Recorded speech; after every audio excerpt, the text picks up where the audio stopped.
We are just about ready to turn that calendar over to the new month of October, and we're looking at the chance we get some patchy dense fog on your Tuesday morning. You may want to set that alarm a few minutes early and check in on see if we have any delays or travel issues first thing in the morning. It'll be hit or miss where we get that fog, and still some questions on how dense it actually will become. Turning cooler, much more comfortable and less humid into Wednesday, and that nice October feel is going to stretch into the weekend with much lower humidity to be expected. Now, visibility is nice and clear across the area right now, but over the next several hours, if you open up that WTOL 11 weather app, sent you an update just moments ago indicating the potential of fog into the morning.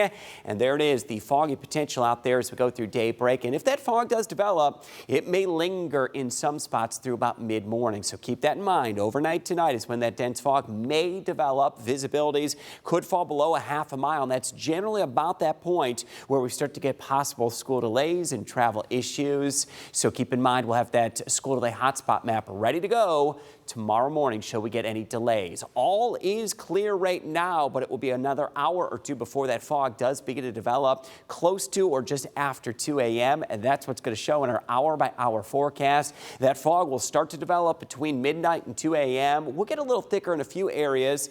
Now, the question is, how thick will it become? Our visibility indicates it's around a half to 3/4 of a mile. If it stays there, we may avoid widespread delays. If it gets a little thicker, down toward a half to a 1/4 mile visibility, that's where we tend to see issues with travel in the morning. And where we do get that fog to develop, it may linger through about mid-morning. Now, our other hour-by-hour forecast, we're going to focus in on the second half of the day tomorrow. A cold front's going to approach. That will bring the chance of a few isolated rain showers, a very narrow band of showers that's going to develop along the leading edge of that front. And behind that front, it is going to turn much cooler and less humid as we get into Tuesday evening. Temperatures could drop from the 70s by mid-afternoon into the upper 50s to near 60 by Tuesday evening, and the winds will also pick up as much lower humidity will work into the area. So by midweek, a crisp fall feel is going to be showing back up, bringing that low humidity back into the picture. Now, with how things have been very active in the tropics, we are watching the potential of some tropical formation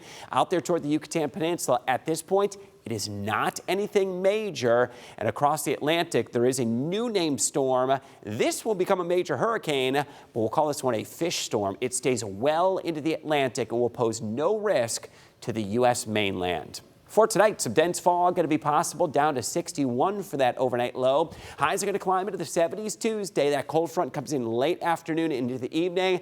And once that front comes through, a narrow area of some rain showers and much cooler, less humid weather. Wednesday into Thursday, back into the 70s on Wednesday. Thursday, mid-70s, an additional chance of a shower on Friday. That is a few light rain showers leading into the weekend. And our first weekend in October will keep us right around the lower 70s with comfortable conditions through the first 10 days of October.